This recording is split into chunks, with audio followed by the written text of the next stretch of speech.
Раз в год глава администрации Автозаводского района садится за парту. Венер Харисов принимает участие в акции «Татарша диктант». Как он признается, в своих силах уверен. Закончил в Республике Башкортостан национальную школу с 1 по 10 класс. Все предметы изучал на татарском языке.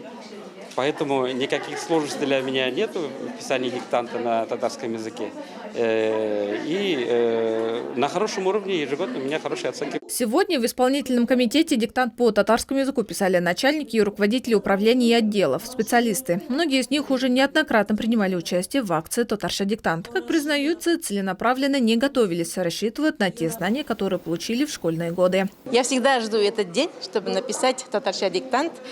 И всегда хорошие результаты мы даем, поэтому решила и в этот раз участвовать на этом мероприятии. Каждый год принимаю участие, не боюсь, потому что всегда пишу хорошо, на положительные оценки. В этом году для проверки грамотности участников был выбран отрывок из романа Рустема Галиуллина «Васият». Диктант включал в себя 264 слова. Что могло вызвать затруднения у участников, так это знаки препинания, считает учитель татарского языка школы номер 41 Гулия Вагизова. Текст несложный. Мы у себя в школе с девятиклассником писали.